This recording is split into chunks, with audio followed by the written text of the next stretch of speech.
dowladda Itoobiya ayaa markii ugu horeysay ka hadashay raaligelintii madaxweyne Farmaajo iyo falcelintii madaxweynaha Soomaaliland Muuse Biixi Cabdi sida uu warkan ku faahfaahinayo Cabdi Casiis Ciid.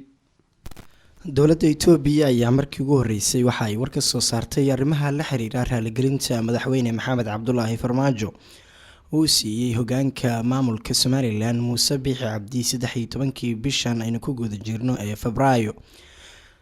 wasaaradda arrimaha dibadda ee wadanka Itoobiya qoraal lagu daabacay ayaa u muuqday mid lagu taageerayay labada dhinac hadallada ka soo kala yeeray raaligelinta iyo sidoo kale aqbalaadda madaxweynaha maamulka Soomaaliland Muuse Biixi Cabdi uu aqbalay raaligelintii 13 bishan uu siiyay madaxweyne Maxamed Cabdullaahi Farmaajo. dadka deegaanada maamulka Soomaaliland ku dhaqan uu ka raaligeliyay dhibaatadii loo geystay markii uu xukunka hayay Maxamed Siyaad Barre oo ahaa madaxweynihii hore ee Soomaaliya. Allah u naxariistay.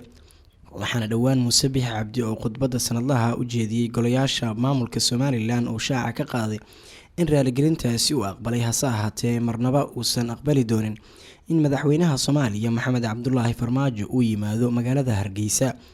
waxaana jirtay in toddobaadii la soo dhaafay la hadalhayay in madaxweyne Maxamed Cabdullaahi Farmaajo iyo sidoo kale ra'iisul wasaaraha dalka Itoobiya Abiy Ahmed ay gaari doonaan magaalada Hargeysa. wala wasaaradda arrimaha dibadda ee wadanka Itoobiya aysan soo hadal qaadin arrimahaasi, hase ahaatee waxa ay taageero ka muujisay arrimaha la xiriira aqbalaadda maamulka Soomaaliland ay aqbaleen raaligelinta madaxweyne Maxamed Cabdullaahi Farmaajo. dowladda Soomaaliya ayaa waxay amarro ku soo rogtay inta badan golaha garsoorka dalka iyo ciidanka asluubta Soomaaliyeed. ra'iisul wasaaraha Soomaaliya Xasan Cali Khayre oo ka hadlayay kulan ka dhacay maalinnimadii shalay ahayd magaalada Muqdisho ayaa waxa uu sheegay in wax badan laga qaban doono arrimaha garsoorka iyo cadaaladda oo 80% ay cabasho xoogan ka muujiyaan dadka ku dhaqan magaalada tan caasimadda ah ee Muqdisho. ra'iisul wasaare Xasan Cali Khayre ayaa waxa uu sheegay in isla xisaabtan lagu sameyn doono golaha garsoorka dalka iyo ciidanka asluubta maadaama wararku ay tilmaamaan inta badan isla markaana labadaasi hay-adood lagu duro inaysan si fiican ula dhaqmin dadka maxaabiista ah iyo kuwa iyagu doonaya in dacwadaha loo kala qaado. cadaalad in la helo ayuu ku celceliyay ra'iisul wasaare Xasan Cali Khayre inay u tahay saldhig iyo xasilooni dalkan uu helo. ciidankan halkan jooga shaqada ay hayaan marka ma u dhib yaraanayso haddii aan nidaamka cadaaladana shaqo weyn la gelin. sida aan dib u habeynta ugu sameynay arrimaha militariga iyo booliiska iyo dhaqaalaha iyo dawlad wanaagga iyo la dagaalanka musuqmaasuqa ayaa la rabaa iyadana inaan u soo jeesano arrimaha cadaaladda. sababtoo ah bulsho aan cadaalad helin midnimo ma heli karto. bulsho aan cadaalad helinna kalsooni ma heli karto.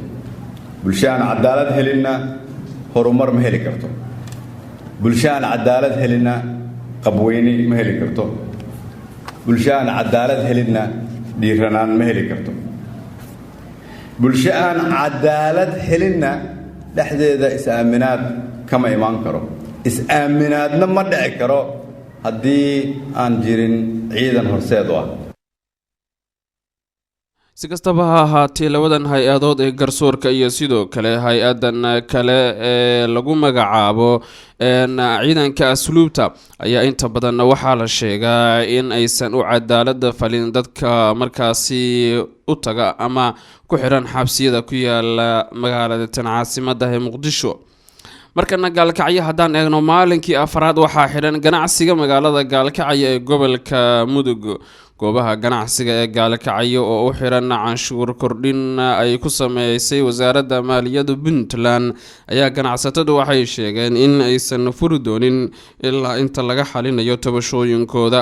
wararka aan ka helina magaalada Gaalkacyo dhanka waqooyi waxa ay ku waramayaan in maamulka Puntland ay sheegeen in ay xiran yihiin goobaha ganacsiga kadib markii canshuur kordhin lagu sameeyay ganacsatada. qaar ka mid ah ganacsatada waxa ay u sheegeen warbaahinta Simba in ay maalinkii saddexaad ay xiran yihiin goobaha ganacsiga islamarkaana aysan jirin wax dhaqdhaqaaq ah oo ka socda suuqyada waaweyn ee magaalada Gaalkacyo siiba dhinaca waqooyi ee Puntland. wasaaradda maaliyadda dowlad goboleedka Puntland ayaa canshuur kordhin ku sameysay qiimaha horey looga qaadi jiray ganacsatada waqooyiga magaalada Gaalkacyo, waxaana taasi ay sababtay in ganacsatadu ay xiraan goobahooda ganacsi. waxaa socota waan lagu doonayo in la iskugu soo dhaweeyo wasaaradda maaliyadda Puntland iyo ganacsatada, maadaama xirnaanshaha goobaha ganacsigu ay saameyn ku yeelan karaan habsami socodka bulshada iyo sidoo kale in magaaladu ay hore u sii socoto. maamulka gobolka Mudug iyo kan magaalada Gaalkacyo waxay isku dayeen in dib loo furo goobaha ganacsiga iyaga oo dadaal ugu jira sidii ganacsatada loo qancin lahaa canshuurtan ay u bixin lahaayeen, laakiinse sawirro laga soo qaaday suuqa ugu weyn waqooyiga magaalada Gaalkacyo waxa uu tilmaamayaan suuqan oo xiran oo haba yaraatee wax dhaqdhaqaaqa aysan ka socon. gudoomiyaha rugta ganacsiga magaalada Gaalkacyo dhinaca waqooyi iyo wasaaradda maaliyadda Puntland xubno kala matalaya ayaa xalay kulan ku qaatay magaalada Gaalkacyo, balse kulamadaasi dhammaan waxay ku soo ilaadeen natiijo la'aan ka gadaal markii sida ay wararku tilmaamayaan ay isku afgaran waayeen sida looga sii ambaqaadi karo islamarkaana ay ganacsatadu u bixin doonaan canshuuraha hadda lagu soo rogay. xogaga al-shabaab ayaa waxay soo bandhigeen gaadiid iyo hub ay ku qabsadeen dagaal ka dhacay dhowaan deegaanka Ceel Saliin ee gobolka Shabeellada Hoose. 19 bishan ayay al-shabaab weerar culus waxay ku qaadeen saldhig ciidamada dowladda Soomaaliya ay ku leeyihiin gobolka Shabeellada Hoose. gobolka Shabeellada Hoose waxaa saldhigyo iyo sidoo kale xerooyin ciidan ku leh militariga Soomaaliya. deegaanka la weerarana Ceel Saliin ayaa lagu magacaabaa, waxaana halkaasi lagu dilay shabaabna ay sheegteen 41 askari inay ku dileen. sidoo kale waxa ay xalay soo bandhigeen hub iyo sidoo kale gaadiidka dagaalka oo ay sheegeen inay ku qabsadeen dagaalkii ka dhacay qaybo kamid ah gobolka Shabeellada Hoose siiba deegaanka Ceel Saliin. militariga Soomaaliya saraakiishooda aan la hadalnay waxay sheegeen in haba yaraatee arrintan aysan wax ka jirin, islamarkaana hubka shabaabka ay soo bandhigeen ay yihiin kuwa iyagu ay haysteen horeyna ay uga heleen dowlada taageera al-shabaab. dowladda Soomaaliya ayaa waxay sheegtay in ay diyaarisay qalab casri ah oo lagula dagaalami doono ayaxa oo farabaan hadda ku haya beeraleyda Soomaaliyeed. Siciid Ciid oo ah wasiirka beeraha dowladda federaalka ah ee Soomaaliya ayaa waxa uu soo xiray shir muddo toddobaad ah magaalada Muqdisho uga socday wasaaradda maaliyadda waa wasaaradda beeraha dowladda federaalka Soomaaliya iyo kuwa dowladda goboleedyada. waxaa sidoo kale shirka ka qayb galaya hay'adda qaramada midoobay u qaabilsan arrimaha beeraha, waxaana wasaaradda ay gudoontay ku dhawaad 12 diyaaradood oo nooca droniska loo yaqaano, kuwaas oo dowladdu ay sheegtay in lagula dagaalami doono ayaxa. wasiirka arrimahaas ka hadlayana waxa uu yiri waxaan rajaynaynaa haddii lahayd in dhowaan qalabkii hore ka tagaroon awalkii hore qalab gacmeed buu iska ahaa manual ah, laakiin qalabkii hore qalab ka fiican oo baabuur lagu rakibayo iyo kuwii hore dhabarka oo iyaguna automatic ah inay maalmaha soo socdo waddanka soo gaari doonaan.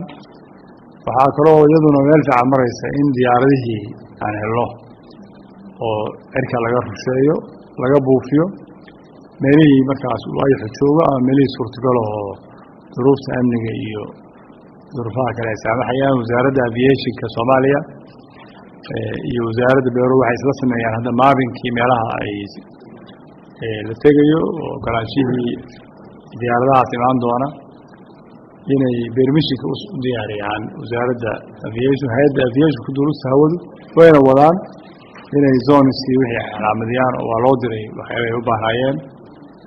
waxaa wasaaraddu go'aansatay in la isticmaalo chemicalka pesticide-ka oo ah maaragtay